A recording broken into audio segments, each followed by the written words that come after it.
Well, good afternoon, and thank you for joining us today as we mark the final day of Sexual Assault Awareness Month and discuss the critical need to pass an important piece of legislation called the ALERT Act. I want to thank Alyssa Slotkin for leading the introduction of this bill in the House of Representatives. She's been a real champion on this issue, and we look forward to working with her in the House. She's a great partner. I'd also like to recognize Senator Cornyn, the co-sponsor here in the Senate, who I worked with last year as well as we were starting this process here in the Senate, as well as my colleague, Senator Stabenow.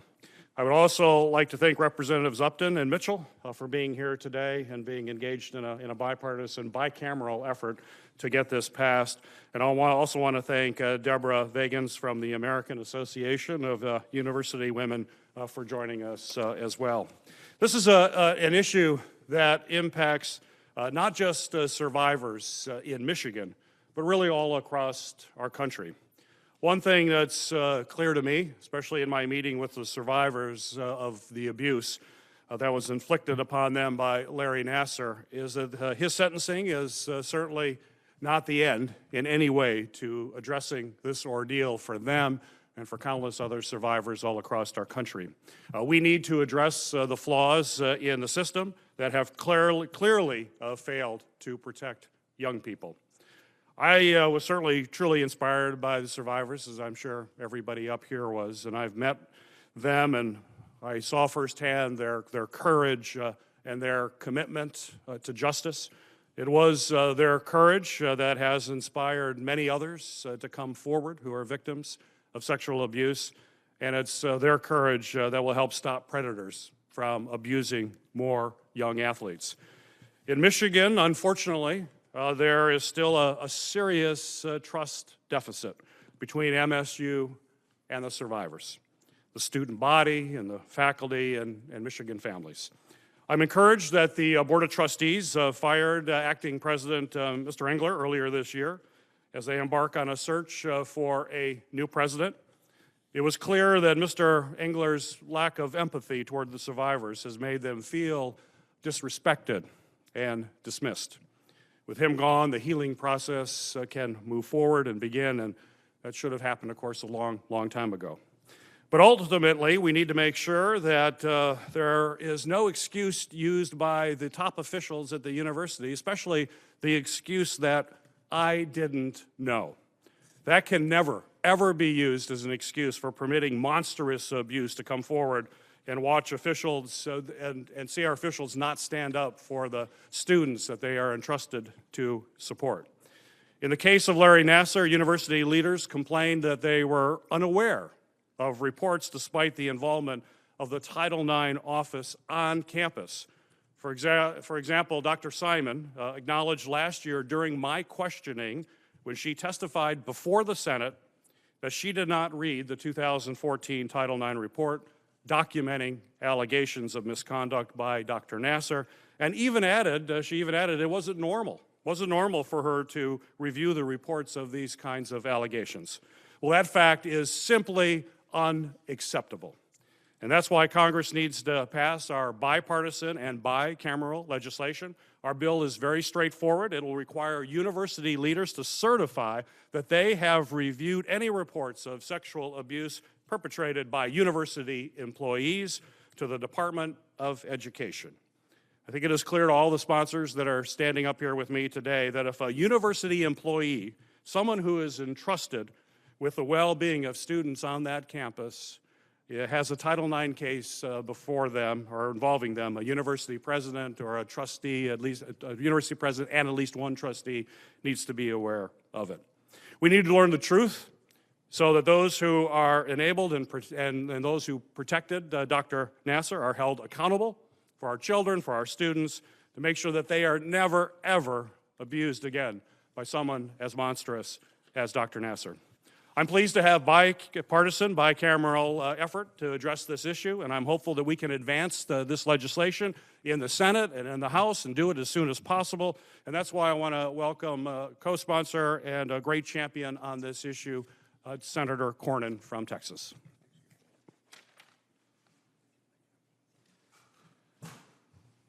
Well, thank you, Senator Peters and Senator Stabenow, my colleagues in the Senate. Thanks to our colleagues over in the House for their hard work on this very important and sensitive issue.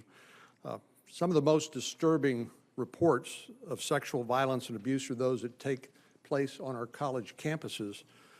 I know as a father of two daughters, when I sent my daughters off to school, the last thing I wanted is for them to become a victim of some sexual assault or abuse that administrators and the faculty turned a blind eye to. We know that's what has happened, despite the fact that official Title IX or external investigations have been conducted at a number of places. That's why we need the ALERT Act. The goal of this bill, as Senator Peters says, is to improve accountability. University officials will no longer be able to turn a blind eye to these sorts of serious allegations. With this bill, we put a spotlight where it deserves to be placed on school leadership, and we expect them to do their job, and if they're going to qualify under Title IX. I look forward to working with all of my colleagues on this issue, and as you can see, it does enjoy bipartisan, bicameral support. That's the way we actually get things done around here, and that's what we will do here, so we can get this important bill to the President's desk as soon as possible. With that, let me turn the floor over to our friend and colleague, Senator Stabenow. Well, thank you, Senator Cornyn and Senator Peters, for your wonderful leadership. My House colleagues, Congresswoman Slotkin, thank you for your leadership, and Congressman Upton and Congressman Mitchell. Deborah, thank you for being here with AAUW. This is so important, and we in Michigan really have felt this deeply because of what has happened at our alma mater. And so we feel a special responsibility to stand up for the student athletes and other students that are involved. Our colleges and universities have no greater responsibility than to keep young people safe, period. All of us who have sent our children to college expect that. Every parent should expect that. Every young person should expect that. And when they fail to meet that responsibility, they must be held accountable. This legislation is an important way to do that. I've had the honor to meet with many young people, those who are survivors, both here in DC as well as at home in Michigan. And every time I've spoken to them, I am struck by their strength and by their bravery. And I'm also struck by the fact that they are focused on making a difference. They want to be involved. They want to be part of the solution and part of the future and making things better and making sure that young athletes never experience what they had to endure. With this legislation, we are joining their fight as their partners. It will help ensure that universities take sexual abuse seriously and that their leadership is held accountable. Many of the survivors have mentioned how incredibly alone they felt back at that time. We're here today to let them know they are not alone now. So I want to turn now to our lead sponsor, Congresswoman Alyssa Slotkin. Thank you so much for all that you're doing with this legislation and representing my alma mater so well. Thank you, ma'am. Thank you, ma'am. Good afternoon, everyone. I want to thank Senator Peters, Senator Stabenow, Senator Cornyn, and Congressman Upton and Mitchell for demonstrating really such wonderful bipartisan leadership. I'm extremely proud to introduce the ALERT Act today in the House. Most importantly, I want to thank the survivor advocates who have demonstrated real leadership and real courage in calling us to act.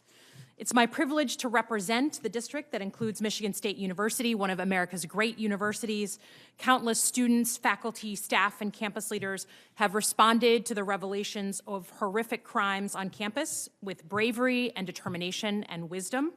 And for that reason, I feel a special responsibility as their representative in Congress to answer their courage with action. It is our responsibility in answering that call to put forward things like the ALERT Act. It's about accountability, this piece of legislation. The accountability of leaders on our nation's campuses to the students they are supposed to serve. With this legislation, we would require that senior university leaders are made aware of sexual assault complaints against any university employee. In doing so, we will ensure that no university, president, chancellor, board of trustees can ever respond to news of a sexual predator on their campus with a shrug and say, I didn't know, no one told me, and I couldn't have helped it.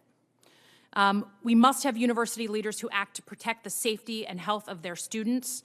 I was very pleased that I was able to seek interim or support and interest and advocacy from interim president at Michigan State University, Satish Utpa, as well as the president of Oakland University, Ora Peskovitz. They specifically weighed in on this legislation. They're both pleased and both supportive. It's particularly important to me today that we are doing this in a bipartisan fashion. With my conversations with survivor advocates, they have specifically emphasized that they do not want this issue to be political and be part of Washington's partisan battles. They are calling on us not to score political points, but protect safety and welfare of young people, and I really thank my colleagues for joining us today. By passing the ALERT Act, we can take one step forward in establishing accountability on our campuses. For me, this is just a first step, not my last, on the legislation that we're going to put forward to improve Title IX. I've had the privilege of meeting dozens and dozens of survivors and advocates in the district and outside, including a conversation we just had in the past 10 days on sexual assault earlier this month. We discussed how much more there is to do. I must say that I'm committed to doing all I can to communicate those stories to the senior leaders who need to hear them. And for that reason, I'm very pleased to have the chance to meet with Secretary Betsy DeVos, who has graciously agreed to speak with me in my office next week. Again, I'm proud to stand with my bipartisan, bicameral counterparts and urge all my colleagues to support the ALERT Act. Thanks very much. And now, Congressman Upton. I'm Fred Upton, and for me, this is personal, particularly for those of us from Michigan. Many of us know somebody who was a victim. Thank God they spoke out, and now we have to be on their team. This has to be exposed, and we have to have real penalties for those that violate the standard that all of us want to have for all of our universities. For me, I'm, first of all, very grateful for Alyssa and for Gary and Debbie and John and Paul and the different groups. It has to be bipartisan for us to get this thing done. It is. I also want to applaud our universities. For me, I represent Southwest Michigan. I've reached out to all of our universities and community colleges. They are in full support of what we're doing today. They really embrace this legislation. And the quicker we can get it introduced, it'll be introduced in the House today, and the more co-sponsors we can get on both sides of the aisle, the better chance we have to go into our respective leaderships and say, let's get this on the floor. Let's put it up in the House under suspension, so it requires a 2/3 vote, but you don't have to worry about perhaps the normal committee process to get it done, and actually get the bill to the president where we can join him and maybe even get a pen for something that is long overdue. One of the victims I heard from just this last week, she is out on the stump. This is not to be hidden anymore. So the more sunlight we can expose on particularly women, but others that may be victims of this, the better it is and the faster it will stop. That's what this bill will do. I'm glad to lend my support and get a lot of others to join with me. And let me introduce Paul Mitchell, a good man from the other side of my state, but also one that cares deeply about this issue. Thanks very much. As a graduate of Michigan State University, when I first heard about the concerns of Dr. Naster, I was disgusted. As the parent of 6 children, some of which have gone through college, some yet to go, I was horrified. I have a staff member, former staff member, whose daughter was a victim, a track and field athlete, who attempted suicide at least once. So I was happy to join this bill, to take some action, to hold leadership accountable, to make them take responsibility. As Senator Peters noted, to have a leader of an institution say, I didn't know, I don't read those things. Don't even read the executive summary? Are you kidding me? A fundamental responsibility of college and universities is to provide a safe and secure environment as much as humanly possible. That should be the first priority. then you should worry about educational opportunity. To fail to do that, to fail to take that personally, this is personal. It's personal to me. It's my institution. I graduate from there. It's just personal to everyone in the state of Michigan, and Lord knows it's personal to the victims, the survivors that expect better of that university and all universities. So yes, we're going to hold them accountable. We expect them to certify. They know about this. They're taking action on this. And action is taking that they're not tampering with, because it's more important to protect students than it is to worry about protecting your short-term reputation. Because as Michigan State University shows, eventually it comes back to bite you in a big way. So thank you very much. I'm going to turn this over to Deborah Vagan, who's the Executive Vice President for AAU. I'm sorry, I left the W out. I apologize. That's okay. Thank you. Good afternoon. I wanted to thank Senator Peters for having me here today, and to thank him, Senator Cornyn and Stabenow, Representative Slotkin, and Upton and Mitchell for their strong support on this issue. I'm Deborah Vagans. I'm the Senior Vice President of Public Policy and Research at the American Association of University Women. We are a nonpartisan, nonprofit organization with more than 170,000 members in every state and territory working to advance gender equity. And we know that equal access to education is essential to achieving that goal. Title IX was enacted nearly 50 years ago so that all students could have access to an education free from sex discrimination, including sexual misconduct. This groundbreaking civil rights statute has had a dramatic effect in all areas of education, opening opportunities for women in all aspects of their educational life. But despite tremendous gains, women and girls still face barriers to accessing education.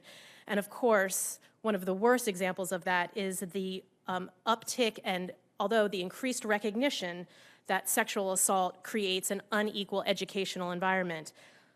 It's obvious that an educational environment fraught with sexual misconduct can impede students' ability to perform well in school, and in extreme cases, prompt them to drop out. And some of these shocking cases that have been mentioned about suicide and horrible examples of the most extreme examples. Unfortunately, we know that our laws and systems are not achieving the goals they were designed to do. Our research shows the pervasiveness of sex-based harassment and violence within schools. We analyzed data that showed in high school, middle and high school, students are facing, over 50% of students are facing just sexual harassment, and that follows them into college. 60% of both men and women are experiencing sexual harassment. And we know that many schools are not disclosing incidents of sexual violence. So for example, 89% of colleges and university campuses failed to disclose even a single incident of rape in 2016. That's 89% of colleges. These numbers do not square with what research shows students are experiencing.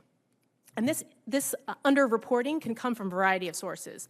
Individual student fears of reporting to school authorities or law enforcement, the fear of retaliation, procedural gaps in how institutions respond to incidents or to students, a reluctance on the part of institutions to be associated with problems, or a combination of all of these factors. But regardless of the reasons, educational institutions have a legal responsibility to accurately and diligently monitor, disclose, and respond to sexual misconduct. And when schools do not report sexual violence, they deny its existence and thus cannot take the steps necessary to stop it. Simply put, we are failing to fulfill Title IX's promise that every student, regardless of sex, can have equal access to education. And it's up to leadership at our colleges and universities to make schools safe, and Congress, and these great leaders here, to hold these leaders accountable to our federal laws. So you've heard the high-profile stories that remind us that there have been lots of incidents on peer-on-peer sexual violence. But it's not only the sexual violence that we suffer from peers, but from school employees, faculty, and staff. And we also have heard that others in leadership can turn a blind eye. So that behavior is obviously unacceptable, against the law, and schools must respond to it and end it. And where schools fail, we need bills, legislation like the ALERT Act to strengthen our laws and our enforcement to hold them accountable. So the ALERT Act is one of the many steps Congress can take that would help this bipartisan, bicameral bill take strides to respond to sexual assault committed by employees on campuses. It would encourage students, it would help deal with this issue of underreporting by showing them that their school is committed to prioritizing student safety and to push schools to ensure that they are responding to incidents of sexual misconduct. And it also motivates colleges and universities to prioritize responding to sexual violence at the highest levels by the president and the boards of institutions. So gender equity is only possible if women and girls have full access to education free from the fear of violence. And this bill takes many steps towards fulfilling Title IX's important promise. So thank you very much.